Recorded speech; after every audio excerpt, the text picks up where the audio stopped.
Okay, magandang araw po sa ating lahat at panibagong vlog, panibagong updates na naman ang ating gagawin ngayon. Heto, una nating pag-uusapan itong Senate interview ni JV Ejercito Estrada na nabanggit niya dito na nasasayangan siya sa mga build project na sinimulan ni former President Duterte. Pero nadismaya itong si JV dahil po hindi po pinatuloy ang mga build program ng Pilipinas sa administrasyong Marcos. Ipapakita ko sa inyo mismo ang kanyang interview at i-analyze at i-react natin. Okay? Pangalawa nating pag-usapan ay itong si Attorney Harry Roque, dating legal spokesperson ni former President Duterte, na ang topic niya ay patungkol po dito kay Bongbong Marcos na nakarma na itong si Bongbong Marcos sa usaping itong si President Donald Trump ay sinanction nila ang isa sa mga ICC judge. Okay? Ito isa rin ito sa mga kritiko dati sa war on drugs ni former President Duterte. Okay? So yun po ang mga pag-uusapan natin itong dalawa na ito, So bago ang lahat guys, bago natin ito pag-uusapan, help me po muna na i-like at saka i-share itong ating video para kakalat ito sa taong bayan. Okay? Sabay-sabay muna tayong mag-like and share. 1, 2, 3, go. Ayan, thank you very much. And sa mga bago pa lang dito sa aking channel, mag-subscribe na po kayo para lagi kayong updated sa ating mga balita. At the same time, yung mga cellphone po ninyo, ma-notify yan kung meron tayong breaking news, meron tayong bagong updates, at kung mismo yung ating channel ay magla-live, malalaman ka agad ninyo. Okay? Kaya mahalaga itong mag-subscribe kayo sa channel na ito. Ready? 1, 2, 3, go! Okay, thank you very much. So ito, i-play natin itong video ni interview sa Senado, Senate Press Media ni JV Ejercito Estrada. Ito po'y patungkol sa Build Better More ni Bongbong Marcos na medyo dismayado siya. Kasi po yung ibang bansa like Vietnam, yung mga dating nag-i-invest na mga countries noong dekadang 90s, ay ngayon ay umuunlad na. We are left behind. Pero in-emphasize po dito ni Senator JV na he is very excited na sana na merong build ni former President Duterte at yun ay nagiging successful. Pagdating naman kay Bongbong Marcos, mas lalo siyang na-excite dahil merong Build Better More, na initial BBM, letters BBM. Nadismaya siya kasi akala niya ipagpatuloy yung ibang mga railway projects. Napapansin niya parang wala, hindi umasenso po ang infrastructure ng Pilipinas. So heto, pakinggan po natin si JV. Ngayon po, 2024 to 2020, 500,000 pala ang bagong vehicle sales. So, anong ibig sabihin nun? In 3 years time, we will have about 1 million vehicles added to our streets. And it's not kahit anong rehabilitation ang gawin dyan. Ito lang ang problema kasi dito sa Pilipinas, anytime, pwede lang tayo makabili ng mga vehicles, If gusto mong bumili ng motor, you can buy. As long as meron kang pera at magkalisensya ka, you can always drive, pero sa ibang bansa like Singapore, sa pagkakaalam ko sa mga kakilala nating mga kaibigan doon, sabi nila bago ka bago ka pa makapag-own ng vehicle doon ay marami pang proseso ang dadaanan mo, nila kung pasado ka bang meron kang kotse o meron kang motor, So nakokontrol nila. Ewan ko lang bakit dito sa Pilipinas hindi yan magawa-gawa dito, Pero dito in-emphasize dito ni JV na kailangan natin mag-expand o magdagdag pa ng mga railways kasi dumarami ang mga sasakyan natin at saka yung mga motor. Hindi naman yan lalapad, di ba? Yun na yun eh. Ang gagawin ng rehabilitation, reblocking, ayusin yung pavement, ayusin ang sidewalks. So, ang problema natin is the volume of cars. So, kahit gaano kakinis pa yung EDSA na pwede mong higaan, sa ganda, halimbawa yung kanilang pagkakaayos, yung vehicle volume will still be the same. Correct. Actually, may point si JV doon eh. Kung mapapansin nyo sa inyong mga lugar dyan, sa mga nanonood dito, yung mga, di ba, pansin natin lahat na yung mga national road natin o yung mga asphalted road natin, unti-unti nang kumakapal, kapal ng kapal, di ba? Useless yun eh. Na kahit meron nga tayong nakikita na kahit maayos pa yung daanan, ginigiba na nila. Tapos sasabihin i-repair nila. Hindi naman ganoon eh. Dapat sila, kung mag-create sila ng proyekto, dapat magdagdag ng more roads, di ba? Mag-e-expand ba sila? Ang ginagawa nila, pinapatungan lang nila ng mga ispalto, di ba? So, wala. Diyan mo talaga makikita na merong mga government officials na hindi nila isinapuso yung mga proyekto na ito. Hindi iniisip. Gawa lang sila ng proyekto, gawa ng gawa. Ayan, nagwawaldas ng pera sa gobyerno. Nasasayang lang.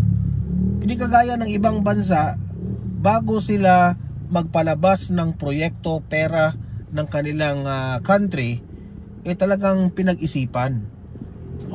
Mahalaga ba ito? Di ba? Kasi yung ibang countries dyan, inuuna talaga nila yung build, infrastructures, lahat-lahat na. Doon sila nag-i-invest, kumbaga. Okay? Kasi po, alam natin na kahit ano mang mangyari, dadami ang population ng bansa, di ba? Tuloy. Why my suggestion is finish the ongoing railway projects, the North-South Commuter Railway, the Metro Manila Subway System, the MRT-7, and kung meron pang ibang maidadagdag. I have been talking about pushing for the railway system for the longest time, na sabi ko sa house noon, naalala ko nung pag nag-privilege speech ako about the railways dahil hindi pa naman masyadong traffic, wala naman nakikinig sa akin nun eh.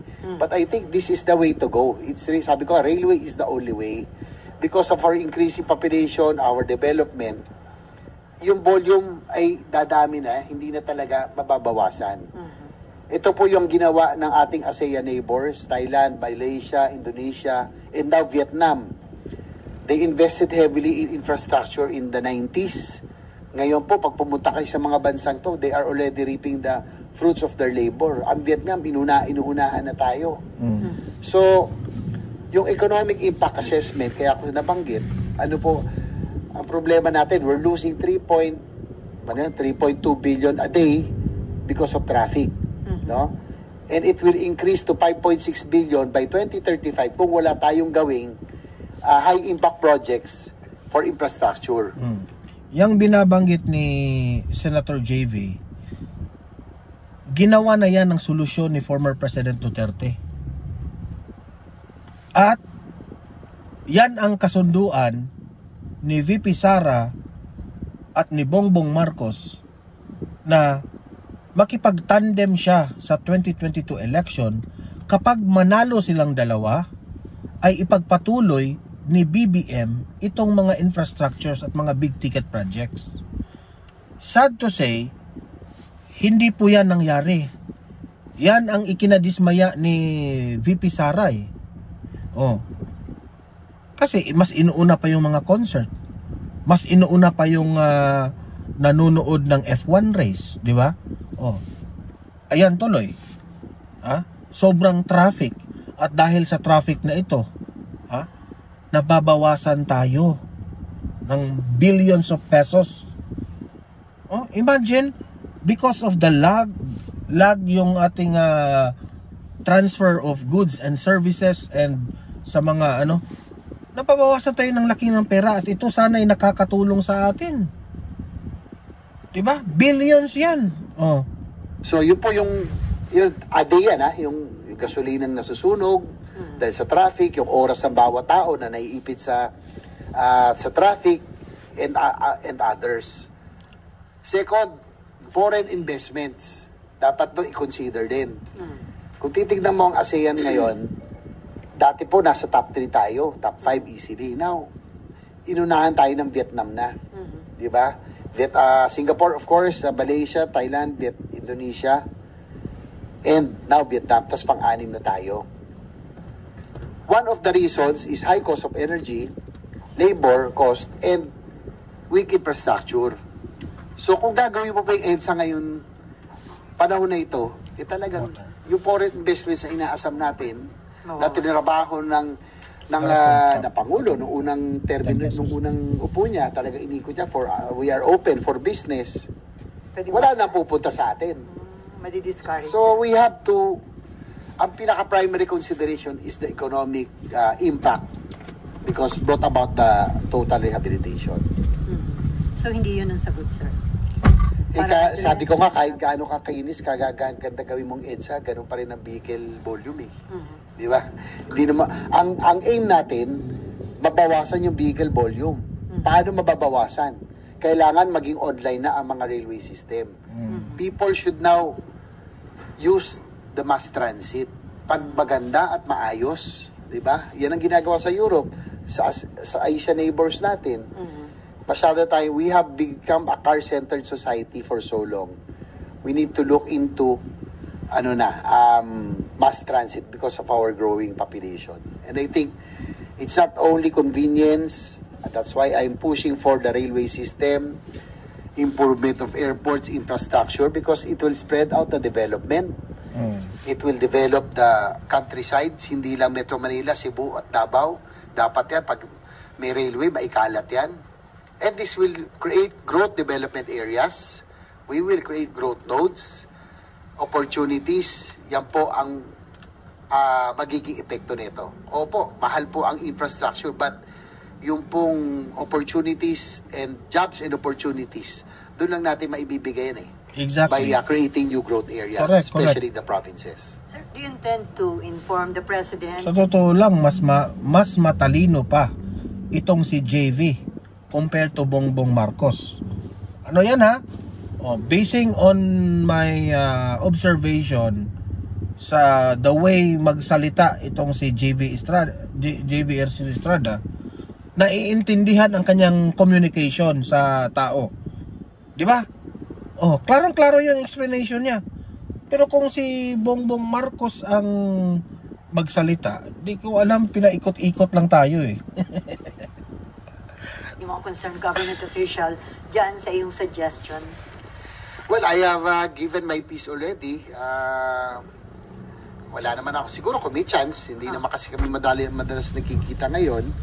But if I am given the chance, I will tell the President. I'm hoping that itong last 3 years, ang daming political noise, ang daming ganap ngayon. But doon ako frustrate kasi we have a lot of catching up to do. Ang dami nating problema, ang dami nating kailangan gawin para makahabol sa ating mga Asian neighbors, para maging attractive. And one is infrastructure, na fast track natin dapat yung ongoing NSCR, Metro Manila. Ito na pakinggan ninyo kung paano niya inappreciate yung kay former President Duterte na build. Pero hindi ipinagpatuloy sa panahon ngayon ng Administrasyong Marcos. Listen carefully. System, Mindanao Railway at yung South Long Haul papuntang Bicol na cancel pa or put on hold. Ang suggestion ko, sana itong i-prioritize, hanapan ng magte-take over yung South Long Haul going to Bicol in Mindanao Railway System, because this is our this is how we will be able to create jobs and opportunities, no? By laying down the tracks, laying down the infrastructure. So sana itong Teka muna guys ha, kasi nag-alarm yung sasakyan ko eh.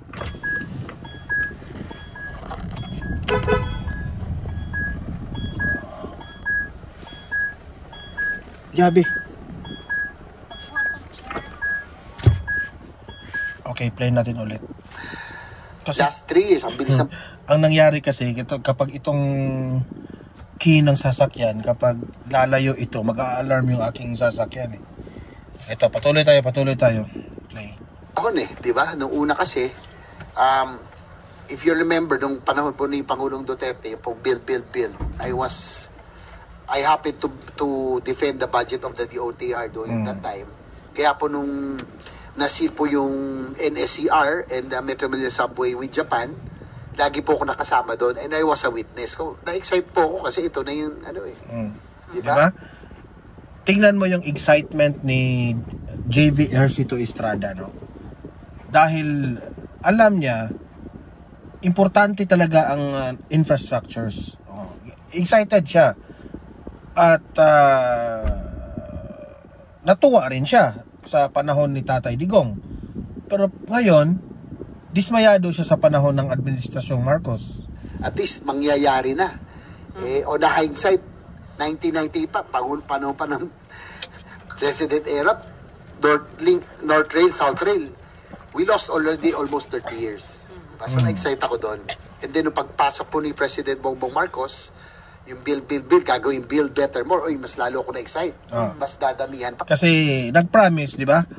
Nag-promise itong si Bongbong Marcos na build better more. Meaning, kung ano yung ginagawa ng dating administrasyong Duterte, meron rin siyang sarili niyang programa na build better more. Ang tanong, anong nangyari? Magko-concentrate si ka-infra. Anong nangyari? Nabinbin itong yung South. Coming from sa bibig ni Senator JV nabinbin. Nabinbin. Tonghol and Mindanao Railway. Dapat ito, Mr. President, ako, kaibigan po. I want you to succeed because his success will be our success. Sana po, ito yung hanapan ng solusyon because pang long term po tayo. Correct. I'm looking at what will be good for the future. Hindi lang, maraming sabi, kailangan natin trabaho at hanap buhay. I think ito po talaga ang investment natin for jobs and opportunities. So, sir, ano yung Okay, so yun po ang part of the interview ni Senator JV Estrada na kitang-kita mo dito at napapansin po natin na talagang yung excitement niya sa mga infrastructures na-fulfill yung kay Duterte. Pero pagdating dito sa kay Marcos, dismayado siya kasi nakabinbin lang. So klarong-klaro yun coming from Senator JV. So anong ibig sabihin nito? Ibig sabihin, kapag meron ng mga senador na nagsasabi ng totoo na kagaya ni Sir JV, ibig sabihin, palubog na po ang Administrasyong Marcos. Yun lang ang masasabi ko. Eto, pangalawa nating pag-usapan, itong si dating spokesperson, Attorney Harry Roque, ay nagsalita na patungkol dito sa nangyari sa Amerika, sa United States of America, na isa sa mga ICC judge ang sinanction. Okay? Kasi po sa pamumulitika ng mga taga-ICC. So, sabi po ni ito ipapakita ko sa inyo. Ayan. Sabi po ni Attorney Harry Roque ay nakarma na itong si Bongbong Marcos. Ito, panuorin natin si Attorney Harry Roque. Magandang umaga sa inyong lahat. Biyernes na po at ito po ang mainit na mga pangyayari na ating pag-uusapan sa ating The Spokes Hour. Now, ano ba hong mainit ngayon? Abay, napabalita na 4 ang West ng ICC ang napasama sa freeze order ng ating bansang Amerika, sang-ayon nga dun sa executive order ni President Trump na nagsasabi na lahat ng tao na makikipagtulungan, kasama na lahat ng opisyales ng ICC na nakipagtulungan laban sa mga kaalyado ng Amerika gaya ng Israel at syempre kasama na rin ng Pilipinas ay magkakaroon ng freeze sa lahat ng kanilang ari-arian bukod pa dun sa hindi sila po pwedeng makapasok ng Amerika.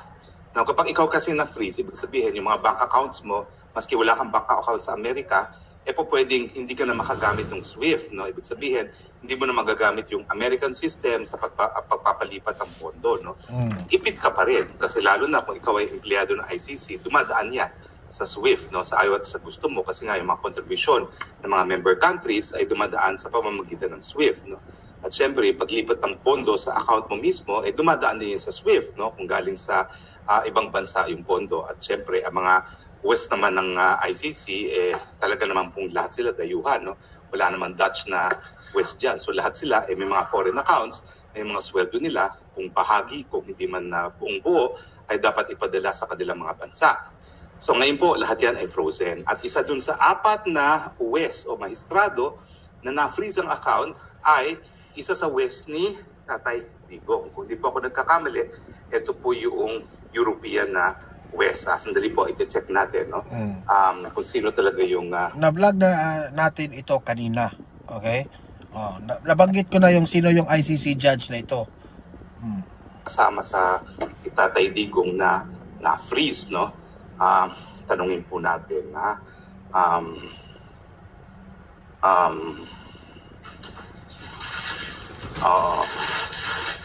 ayan, tanungin po natin kung sino ha. Sorry ha, dapat tinanong ko nito kanina pa pero nakalimutan ko pong tanongin, no? But anyway, ang ating pag-uusapan po mukhang nag-backfire itong plano, hindi po mukha. Sigurado ako na nag-backfire itong ginawa ni Marcos Jr. na ipakidnap si Tatay Digong at ipadala dyan sa ICC. Bakit ko naman nasabi yun? Okay? Well, unang-una po kasi, ang nangyari dito ay, ito po, ang ano pala, ang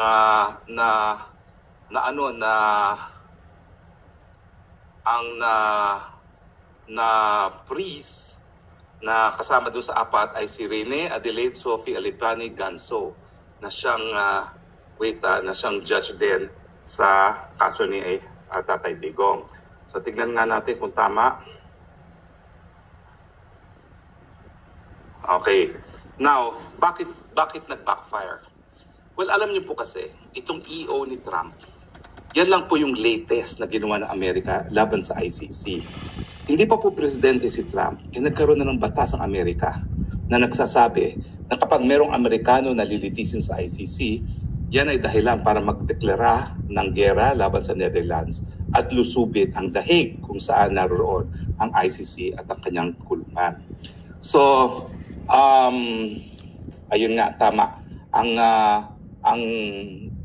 judge ni PRRD na na-freeze siya ay si Judge Rene Adelaide Sophie Alipini Gansu na siya po ay taga Benin. Okay? At dati po ay siya nanilbihan sa African Commission on Human and People's Rights. So ngayon, wala na siyang bank account, hindi na siya po pwede pumasok ng Amerika at lahat ng kanyang mga accounts kung meron man sa Amerika ay frozen.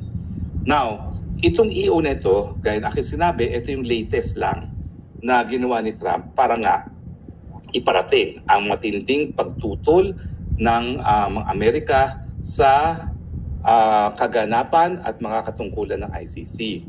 Nung kasi pinag-uusapan yung ICC Rome Statute, sinasabi ng mga Amerikano na teka muna, ang ating batas sa buong mundo ay nagsasabi na hindi po pwede maging kriminal ang isang bagay na walang batas na nagsasabi na isang gawain ay kriminal. At syempre, pag ikaw ay humihingi ng batas, yan ay batas na lokal, hindi yan batas na international. So ang paninindigan ng mga Amerikano, lalong-lalo na kung kriminal ang pananagutan, hindi po pwedeng magkaroon ng krimen kung walang batas na nagsasabi na yung akto ay kriminal. Nullum crimen nulla poena sine lege ang tawag dyan sa Latin. Now, paano magkakaroon ngayon ng krimen sa international law samantalang wala namang kongreso na bumuo ng batas? Now, ang ginawa namang remedyo dyan ay yung batas na nagsasabi na may mga kriminal na bagay-bagay na po pwedeng litisin ng ICC ay pinadaan sa pamamagitan ng tratado. At yun nga po yung Rome Statute of the ICC.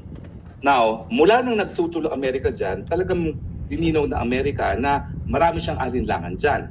Bukod doon sa kawalan ng batas na binuo ng soberenyang mga bansa para parusahan ng mga gawaing dapat ay kriminal, sinasabi rin ng Amerika na makapangyarihan ng prosecutor. Sa Amerika, halal ang attorneys, yung mga attorney generals ng iba't ibang estado, kaya nagkakaroon ng pananagutan.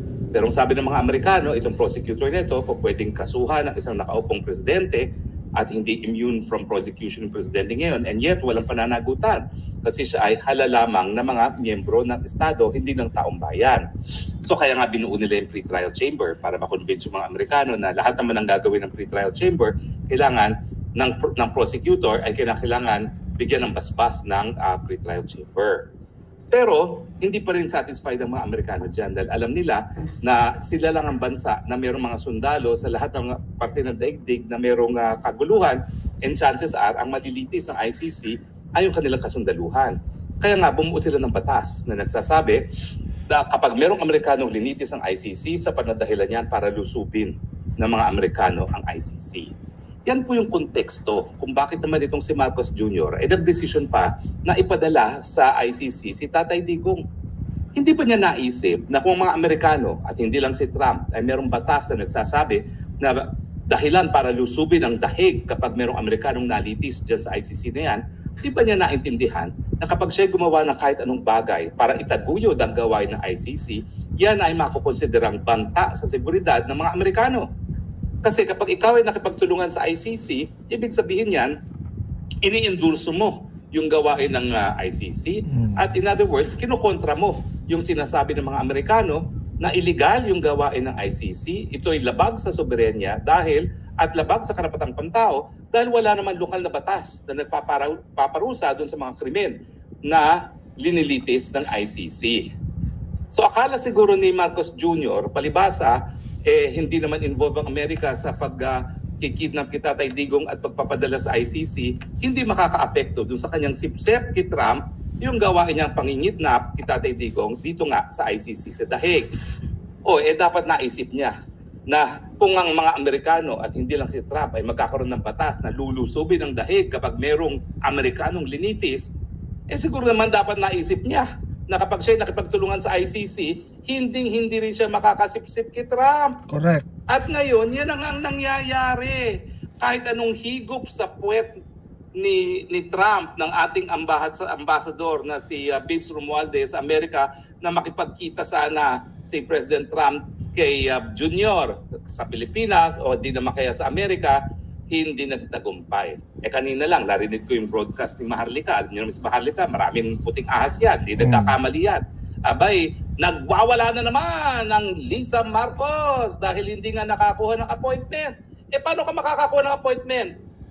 Siguro, meron kang sinisinghut nung nagdesisyon ka na ipakidnap na hindi mo nalaman na kapag ang Amerika may batas na lulusubin ang kahit sino makipagtulungan sa ICC, lulusubin ang dahig kapag naglitis ang ICC na kahit sinong Amerikano, siguro dapat naisip niya kung ikay nasa tamang pag-iisip na kapag ikaw ay gumawa ng kahit anong bagay na magbibigay lehitimo sa mga aksyon ng ICC gaya ng pangingidnap at pagpapadala kay Presidente Duterte sa ICC para litisin, bad shot ka sa Amerika.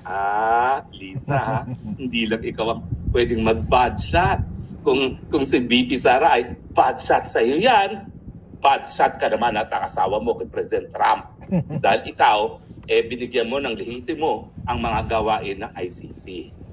Yan ang instance na dapat kasi bago gumalaw, maski na sa mga kalaban, isipin kung ito'y makakabuti o makakasama sa iyo rin. Kahit anong higop mo ngayon sa puwet, ng kani-kaninong puwet, hindi magpapakita sa iyo si Trump dahil nasa kasagsagan nga tayo ngayon ng kasaysayan ng Amerika na talagang gusto na niyang mabuwag ang ICC. At yung ginawa mo, binigyan mo ng lehitimo. Bakit? Kasi kung wala yung kaso ni Trump, talaga naman pinag-uusapan na ang pagbubuwag sa ICC.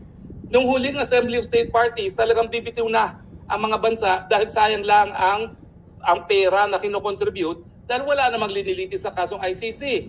maraming warrant of arrest, hindi naman mahuli. Paano ka maglilitis kung hindi mo naman nahuhuli mga akusado, di ba? Correct. O ayan ngayon, ang iyong kapalaran. Akala mo nawalan ka ng kalaban sa politika sa Pilipinas. Pero nawalan ka nga ng kalaban ng Presidente Duterte, nawalan ka rin ng rest back galing sa Amerika. Correct. Ano bang mas importante? Mawala yung sa tingin mong kalaban sa politika na nananahimik naman dahil 80 anyos na at gusto nila magpahinga at pag mayor-mayor dyan sa kanyang siyudad ng Davao, or mawala ng pinakamalaki mong rest back? Tapatan lang, ang mas importante para manatili sa... Kaya nga, nakakahiya itong si Bongbong Marcos kasi alam niyang matanda na si former President Duterte, pinadala pa niya doon sa ICC. Di ba? Sobrang nakakahiya ka, Bongbong Marcos. Pangyarihan, si Marcos Jr. ay ang rest back ng mga Amerikano. Di ba sa kasaysayan naman natin talaga namang ganyan? Kahit ganong kabulok ng presidente, habang hindi nag-withdraw ng support ng Amerikano, nananatili sa kapangyarihan. Kaya ngayong ama ni Junior, si Senior, o di ba? For the longest time, hindi binitawan ni President Reagan. Pero nung talagang kasukasukan ng mga pangyayari sa Pilipinas, binitawan and goodbye Marcos Senior. O ngayon, hindi ka makakuha maski appointment dahil nga ang mensahe sa'yo ay naku, bakit kita kakaibiganin? Samantalang kinontra mo yung isa sa pinaka-importanting initiatives ni President Trump sa larangan ng foreign policy at ito nga yung pagtutol kung hindi sa pagbuwag sa ICC. So kahit anong bayad mo sa mga law firms, dahil ang sabi ni Maharlika ay nagbayad daw sa mga law firms, no? Para makakuha na appointment kita, Tatay Digong, hindi ka pagbibigyan. Dahil ang tingin niya ngayon sa'yo, kalaban. Kinontra mo yung pulisiya ni Trump laban sa ICC. Correct. Dahil ikaw pa ang nag-surrender kita, Tatay Digong, sa ICC. Bukod pa yan, doon sa katotohanan na ang sinurrender mo, personal na kaibigan ni Trump. Kung kayo naman talaga ay nasa tamang pag-iisip, kung kayo talaga ay hindi naman high, dapat na-realize nyo. Puputok at puputok sa inyong mga muka itong desisyon na kidnapin si Tatay Digong papunta ng Hague para litisin ng ICC. Hallelujah, God is good. Ang iyong pananatili sa kapangyarihan, Marcos Jr., ay nakasalalay rin sa suporta ng Amerika na sa ngayon, wala kang aasahan. Kahit ano pang sabihin mo na nandiyan ang China, lulusob, wala ka pa rin aasahan. Dahil yung nga sa Ukraine, lalo pang nagalit si Trump nung binomba ng Ukraine, yung mga eroplano ng Russia. Bakit? Kasi nga, pinalala ang awayin, ang gera, kesa pinahupa. So wag kang umasa na trigger happy itong si Trump. Hindi. Pagod na si Trump pagbayad ng gera ng ibang tao. Kaya nga, itong darating na NATO summit dito sa Dahig, pababayarin niya ang mga Europeans. 5% of your GDP dapat ilaan sa defense. Nang sa ganun, hindi Amerikano nagbabayad sa inyong seguridad. Okay? Well, magkukomenta lang po ako dito sa isang vlogger na taga Dahig, no, na nagsabi na napakaliit na bagay naman yung mga nangyari. Well, ang nangyari po kasi, talagang pinigil po kami ni Maharlika na magbangag-bangag. Hindi po namin pinangalanan kung sino yon. Pero nagsalita kami. Kasi nga ang mensahe namin, kami ni Maharlika, parehong gusto nang ikulong ng Marcos Jr. administration dahil nga sa aming mga pananalita. Gusto nila kaming patahimikin. At ako naman, matagal ako nagturo ng batas, matagal na akong nagsusulong ng karapatang pantao. Ako po, talaga sa mulat-mula at tignan nyo po ang aking track record. Pinanindigan ko po ang karapatan ng malayang pananalita. Iisa-isahin ko po.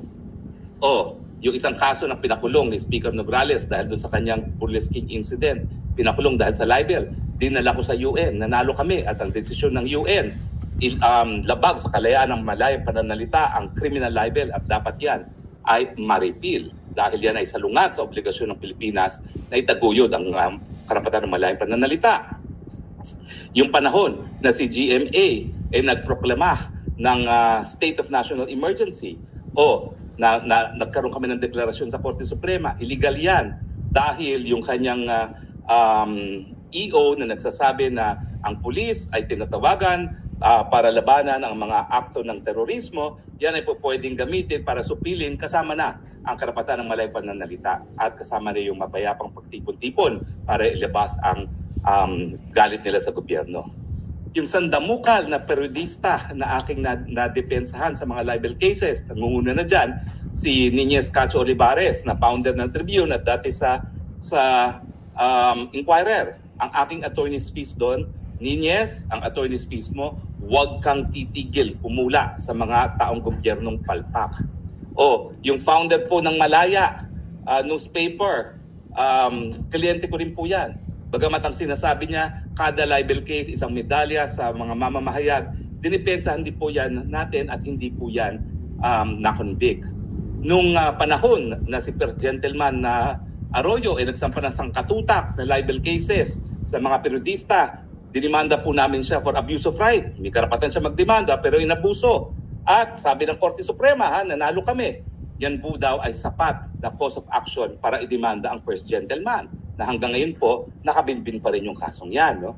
So, yung Maguindanao Massacre, yung pagpatay sa mga napakadaming mga mamamahayag, kaya naman po kami naglitis dyan na pro bono as private prosecutor kasi pagpatay sa mamamahayag ay the ultimate form of censorship. Ang sa akin lang, alam ko mga bata kayo, nais nyong sumikat. At in fact, aminado naman kayo, sumikat kayo dahil kay Tatay Digong at sa pagiging vloggers. Exactly. Pero dapat maintindihan nyo kung gaano kaimportante itong malayang pananalita dahil vloggers kayo. Para sabihin yung napaka-petty, yung pagsusupil sa karapatan ng malayang pananalita, wala kayong karapatan mag-vlog. Kung kayo hindi nyo naiintindihan kung bakit importante na makapag-vlog ka. Correct. Kaya ka nakakapag-vlog dahil may teknolohiya na ikaw ay nagbibigay ng inputs sa merkado ng malayang idea. At sa pamamagitan lamang ng pagkakaroon ng malayang merkado ng idea, tayo makakahanap ng solusyon sa ating mga problema.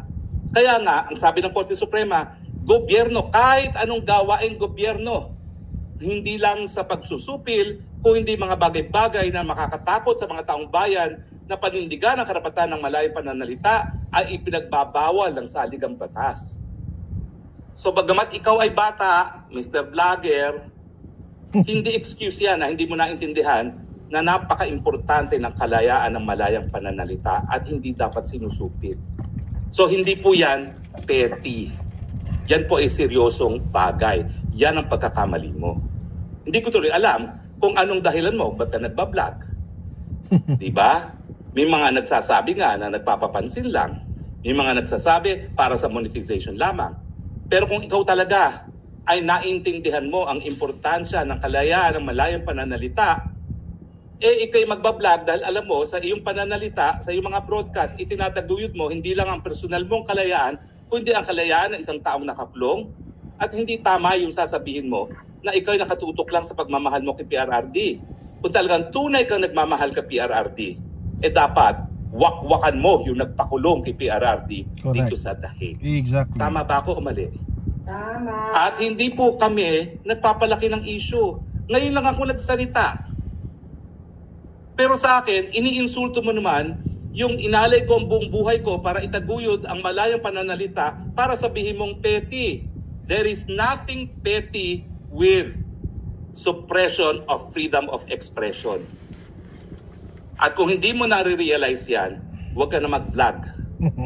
Dahil yung vlogging mo, eventually, hahabulin ka. Dahil alam mo, dito sa free marketplace of idea, hindi mo mapiplease ang lahat, ha? Babanat-banatan ka nung iba na talagang salungat sa iyong paninindigan. Diyan papasok ang kalayaan. Kasi ang sino kaya itong vlogger na itong bata na ito? kalayaan, pinoprotektahan, hindi dahil ikaw nagsasabi ng mga haleluya, o hindi dahil ikaw ay nagsasabi ng mga ideyas na hindi popular. So sa akin, sinasagot kita not because I want na palakihin ang isyong ito, pero dahil importante sa akin ang malayang pananalita at sana maintindihan mo, kaya masakit yung nangyari sa akin. Dahil nga, si Marcos Sr. hindi nagtagumpay na patahimikin ako. Si Marcos Jr. hindi nagtagumpay, miski ako ngayon wanted in a non-bailable case. Sa tingin nyo, ikaw at iyong mga kaibigan na nagbibida-bidahan, kaya akong supilin? Kasama pa si Maharlika? Hindi. Patayin nyo na lang ako kaysa ako yung magpapasupil sa inyo. Seryoso ako. Barilin nyo na lang ako. Hindi ako magpapasupil. Mas importante sa akin. Grabe no, ang matapang talagang matapang si Attorney Harry Roque dito ngayon, ha.